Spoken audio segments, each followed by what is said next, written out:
Knowledge is not power, it is implementation is power. आपने कितनी किताबें पढ़ी इंपॉर्टेंट है, उस किताबों का आपने कितना इस्तेमाल किया है बहुत मायने रखता है। तो ट्रेनिंग जब भी होती है उस ट्रेनिंग के कुछ पॉइंट अगर आपके दैनंदिन जीवन में, आपके डेली लाइफ में अगर आप इस्तेमाल करना शुरू करते हो तो इस ट्रेनिंग के माध्यम से आपको बहुत सारी अचीवमेंट करने के लिए, आप जहां हैं वहां से आगे बढ़ने के लिए आपको मदद होती है। वो बताते हुए मैंने आपको लीड बाय एग्जांपल, लीडर्स की परिभाषा बताया। लीड बाय एग्जांपल होना चाहिए, अदर इंकरेज करने वाला होना चाहिए, इंथुजियास्टिक होना चाहिए, एम्बिशियस होना चाहिए, डिटरमाइन होना चाहिए। ऐसी लीडर की परिभाषा को हमने चेक किया। लेकिन आप और मैं कॉमन लाइफ में कुछ लोगों को हमेशा जानते हैं, जो मैं अभी यहाँ पे लेकर आया हूँ। लीड पर्सनैलिटी होती है अलग अलग तरीके की, और रियल में मैं अभी आपको बताऊंगा, आप खुद खुश हो जाएंगे अंदर से।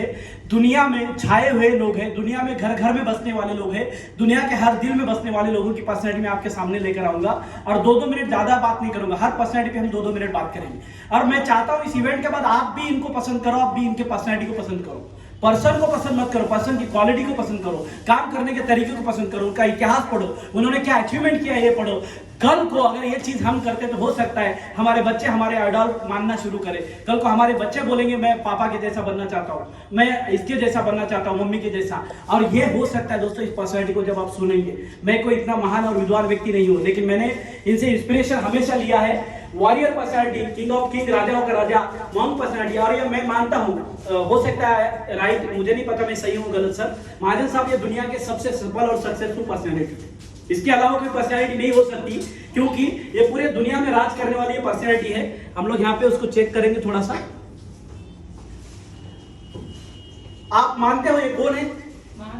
कितने लोगों को लगता है ये एक बड़े योद्धा है? डेफिनेटली दोस्तों, मैंने यहाँ पे लिखा है महात्मा गांधी जी को कौन नहीं प्यार करता है इस देश में? पूरा हिंदुस्तान इनको चाहता है, पूरा हिंदुस्तान में प्यार करता है। घर में दिल में सबके महात्मा जी बसे हुए। अगर ये लोग एक वॉरियर ना होते, ये योद्धा ना होते, सत्याग्रह जैसे आंदोलन ना करते हो, तो हो सकता है आज आजाद भारत के हम नागरिक न होते। सर डेफिनेटली, मतलब उन्होंने एक अकेले से शुरू किया हुआ विचार पूरे देश में सैलाब की तरह बना, एक महासागर में परिवर्तन करने वाला एक बड़ा सफल, जिसको हम लोग बोलते हैं, वो लड़ाई उन्होंने लड़ी। जो सबसे बड़ी लड़ाई लड़ी, वो सबसे बड़ा योद्धा थे ना। उनके पास एक ब्लेजर था, ना अच्छे कपड़े थे, लेकिन एक कपड़े, धोती और लकड़ी के बल पे विचारों की ताकत क्या होती है। अगर किसी योद्धा को देखना है तो महात्मा गांधी जी के जैसा दूसरा कोई योद्धा आपको नहीं मिलेगा।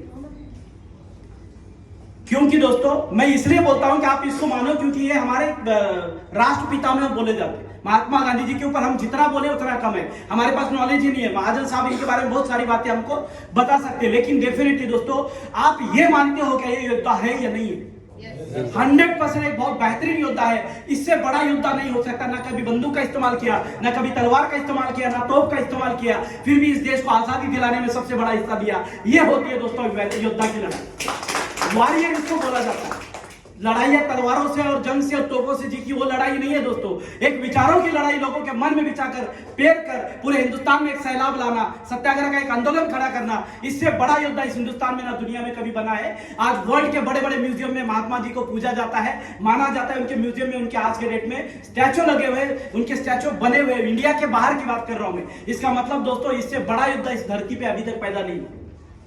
तो दोस्तों, योद्धा अगर बनना है तो बिना लड़ाई के, बिना लकड़ी के, बिना तलवार के, बिना गोली के अगर एक आदमी योद्धा बन सकता है। मेरा एक ही मैसेज आप लोगों के ट्रेनिंग के माध्यम से, इतना योद्धा जरूर बनो, क्योंकि आपके बीवी बच्चे कहे कि ऐसा आदमी जिंदगी में दोबारा मुझे ही मिले। इतना तो जरूर बनो, क्योंकि लड़ाई हमारी गरीबी से, लड़ाई हमारी परेशानी से, लड़ाई हमारी प्रॉब्लम से, ये स्वर नो, लड़ाई हमारे ड्रीम्स पूरे करने के, लड़ाई हमारे सपने पूरे करने के लिए, लड़ाई हमारे बच्चों को अच्छे एजुकेशन देने के लिए है। ये लड़ाई है, लड़ चुके दोस्तों। आज हमें किसी से लड़ाई नहीं करनी है। इस आजाद भारत के स्वतंत्र नागरिक हैं हम लोग। हमें हर वो तरीके का राइट्स हिंदुस्तान में मिला है। आज आजादी चाहिए हमको हमारे सपने पूरे करने के लिए। हमें प्लान चाहिए, कोई डायस चाहिए जो हमारे ड्रीम को पूरा करके हमारे बच्चों को एक अच्छा एजुकेशन दे सके। ऐसी लड़ाई लड़ना शुरू करिए।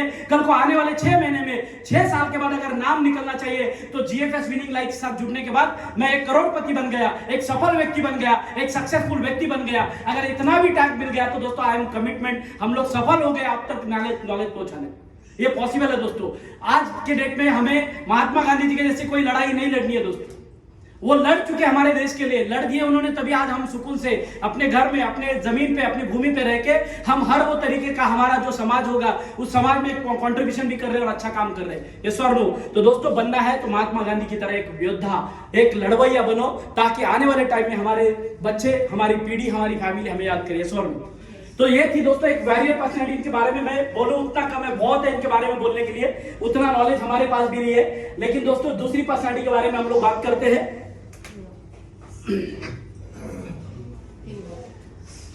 कितने लोग मानते हैं किंग ऑफ किंग? मैं तो मानता हूं, दिल से मानता हूं। महाजन साहब का मुझे पता था आपके पसंद का सब्जेक्ट है करके, छत्रपति शिवाजी महाराज की किताबें लिखी है सर।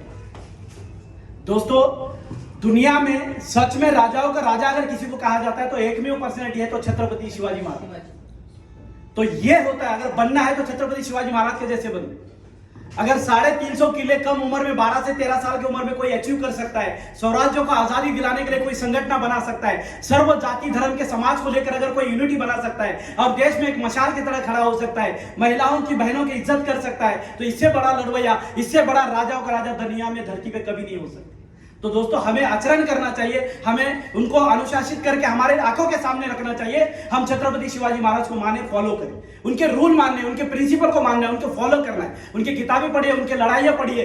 कितने ऐसे जंग है उन्होंने जो जीती है दोस्तों, जो हमें प्रेरणा देती है। हमने इतिहास में पढ़ा है, हमने हिस्ट्री में पढ़ा है, हमने स्कूल के लाइफ में पढ़ा है, और आज भी छत्रपति शिवाजी महाराज का नाम लेता है तो लोगों के रोंगटे खड़े हो जाते हैं दोस्तों, ये स्वर्ग। तो दोस्तों अगर लड़वैया बनना है, अगर राजा बनना है, किंग बनना है, अपने घर में एक अच्छा बॉस बनना है, टीम लीडर बनना है, तो बनो दोस्तों अपनी टीम के लीडर बनने के लिए। हम आज के डेट में छत्रपति पैदा नहीं होंगे दोस्तों, ये स्वर्ग सर, छत्रपति शिवाजी महाराज नहीं होंगे। लेकिन छत्रपति शिवाजी महाराज कैसे बने, उन किताबों को पढ़ो, उन विचारों को पढ़ो, यूट्यूब पर जाइए, सुनना पसंद है तो सुन लीजिए, किताबें पढ़ना पसंद है तो किताबें पढ़िए। लेकिन डेफिनेटली दोस्तों उनके जो भी विचार है अगर उसको पढ़ते तो डेफिनेटली हम उसका 0.% भी कुछ करते तो डेफिनेटली हम हमारे परिवार के लिए एक अच्छा लीडरशिप वाला, अच्छा पर्सनैलिटी वाला, एक अच्छा व्यक्ति बनने में सफल हो सकते हैं।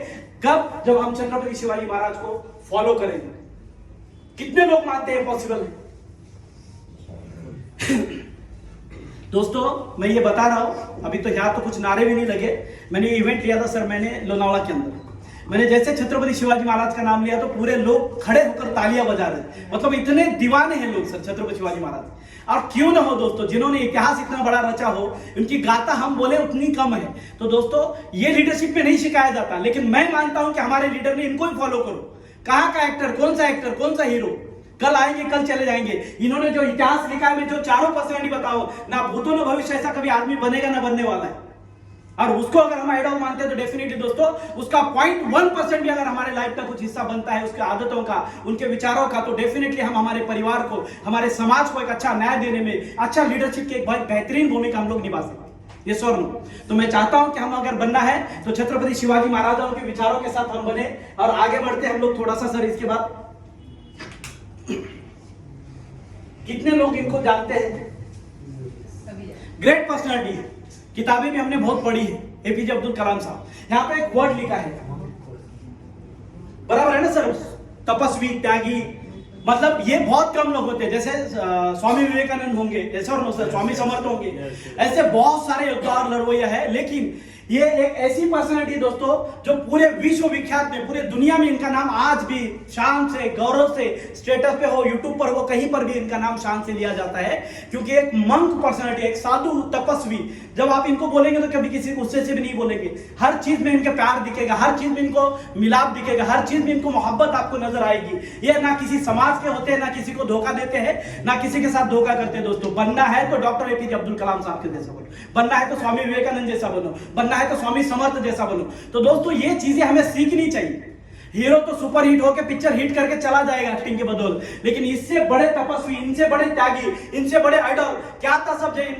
जब इनका इंतकाल हो गया, जब डेथ कर गए थे, क्या था इनके पास, क्या था? लेकिन विश्व में आज भी सबसे बड़ी गाथा किनकी लिखी जाती है? तो दोस्तों ये सीखना है हमें। महान पर्सनैलिटी मतलब क्या है? त्यागी। हाँ, ये मत करना कि एपीजे अब्दुल कलाम के साथ कुछ नहीं था, मैं घर छोड़ देता हूँ बीवी से परेशान होकर, ऐसा मत करना। हाँ दोस्तों, हमें मंग पर्सनैलिटी में आने के लिए इनके कुछ औचारण जो गुण होते हैं, अच्छी चीजें, चारों पर्सनैलिटी की एक जगह लेके अपना परिवार संभालो। छत्रपति शिवाजी महाराज की लीडरशिप ले लो, लड़वैया का योद्धा महात्मा गांधी जी का ले लो, एपीजे अब्दुल कलाम साहब का त्यागीपन ले लो।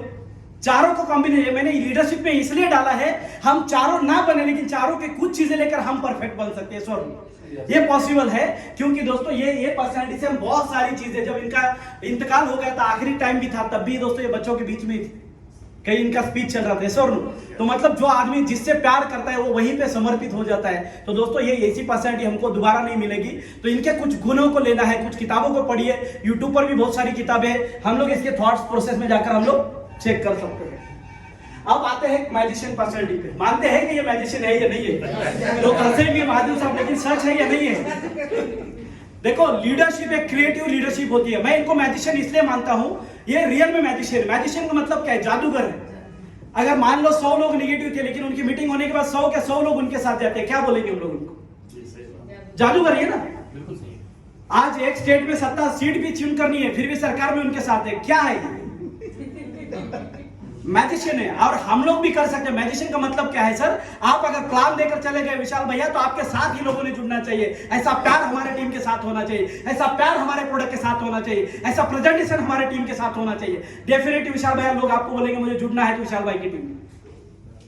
क्यों लोग नरेंद्र मोदी साहब को चुनते हैं? क्योंकि वहां जाने से सत्ता मिलेगी, आपके साथ आने से पैसे नहीं मिलते, इसलिए लोग नहीं जुड़ते आपके साथ। आपके साथ आऊंगा तो पैसा मिलेगा, ऐसा एहसास आपको और मुझे दिलाना है। हम ऑलवेज आपके साथ खड़े डेफिनेटली दोस्तों। क्यों ना लोग हमारे साथ जुड़ेंगे?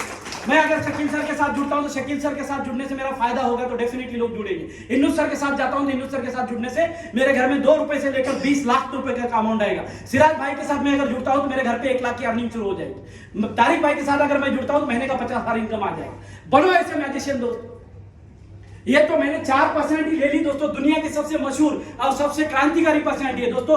ये लोग आज हम इनको मैजिशियन बोले, ऐसे नहीं है। इनकी जिंदगी के 40-40, 50-50 साल इन्होंने रात दिन एक करके मेहनत करी हुई है। आज मैं भी अगर आपके साथ बोल रहा हूँ, 10 साल 15 साल इस इंडस्ट्री में मैंने पूरे महाराष्ट्र, कर्नाटक, एमपी 4 स्टेट में मैं दिन रात मेहनत करता हूँ। आज भी करता हूँ, कल भी करूंगा, क्योंकि मैं बहुत ड्रीमर और गोल पर्सन आदमी हूं। मैं दिन रात काम करता हूं। सर जानते हैं मुझे, मैं मेरे बड़प्पन के लिए, तारीफ के लिए नहीं है। बाय कार तो बाय कार चले जाता हूं, बाय प्लेन तो बाय प्लेन चले जाता हूं, बाय ट्रेन हो तो बाय ट्रेन, जहां जैसा मौका मिले। लेकिन एवरीडे कुछ ना कुछ वर्क चाहिए हमको।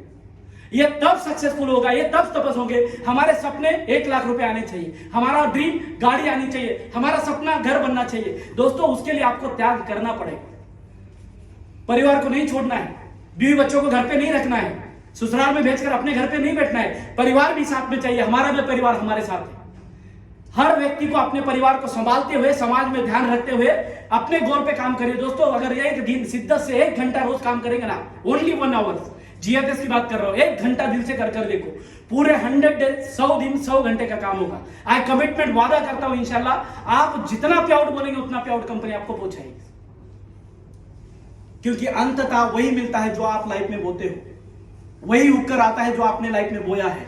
आपके पास अगर 10 एकड़ खेती होगी, उसमें से 2 एकड़ आपने जमीन बोई है, वो 2 एकड़ की उगाई होगी, 8 एकड़ जमीन सड़ी हुई मिलेगी आपको। उसको निकालने के लिए 2 एकड़ का कमाया हुआ पूरा डालना पड़ेगा। लाइफ पार्ट ऑफ यही है आपकी, और हमारी लाइफ यही है। हमारी जिंदगी अगर 60 साल की हमारी एवरेज लाइफ होगी, हिंदुस्तान में 60 से 70 साल आदमी जीता है। मैं आपको एक सवाल पूछता हूं, आदमी कमाना कब शुरू करता है? डॉक्टर साहब तो विद्वान आदमी यहाँ पे बैठे, फिर भी मैं उनको साइड में रख के थोड़ा सा आपको बताता हूं। एक आदमी पढ़ाई शुरू करने के लिए सब नियर अबाउट 24 ईयर तो देता है पढ़ाई में। 24 साल पढ़ाई में चले गए, जॉब कितना करता है आदमी? 15-20। बुढ़ापा तो आ ही जाता ना देखते देखते। 15-20 साल में अगर जिंदगी 60 साल की होगी तो 30 साल तो सोने में चले गए, रातें काटनी पड़ेगी ना। बचे कितने दिन? 30 में से तो हमारे जो जवानी के 24 थे उसमें वो भी माइनस करने पड़ेंगे ना। करने पड़ेंगे या नहीं करने पड़ेंगे? इसका एलडीपी में आना मेरे साथ 2004 दिन हम लोग जीते हैं। 2004 दिन में लाइफ बनती है इंसान की। सर मेरे पास प्लान रेडी है। एक्चुअल में आदमी वर्क करता है 2004 दिन, और उस पे हर आदमी का करियर बनता है, चाहे आपका हो या प्राइम मिनिस्टर का हो। ये की है, इससे ज्यादा आदमी मेहनत नहीं करता। करा तो फिर शरद पवार के जैसा, अजित पवार के जैसे लड़ाई शुरू हो जाती है, रिटायरमेंट करो करके। वो मतलब और हो गया। मैं एक एवरेज बात कर रहा हूँ, 70 हमने उसको काउंट किया है। आदमी पढ़ता कितना है, श्रम कितना करता है, रिटायरमेंट कब लेता है, उसका एक कैलकुलेटिव प्लान बना हुआ है। लीडरशिप में हम लोग उसको देते हैं। तो दोस्तों आप अपने आप को काउंट करिए। जवानी के 24 साल हमने पढ़ाई में दिए, जिंदगी के जवान लाइफ में पढ़ाई के साथ हमने कमाने के लिए कितने साल मेहनत की, उसमें कितने रातें चली गई, और बचे इन दिनों में हमने कितना काम किया। फिर उसमें हॉलीडे था, शादियां थी, एंजॉयमेंट था, उसको हटाइए। एक्चुअल वर्क आपने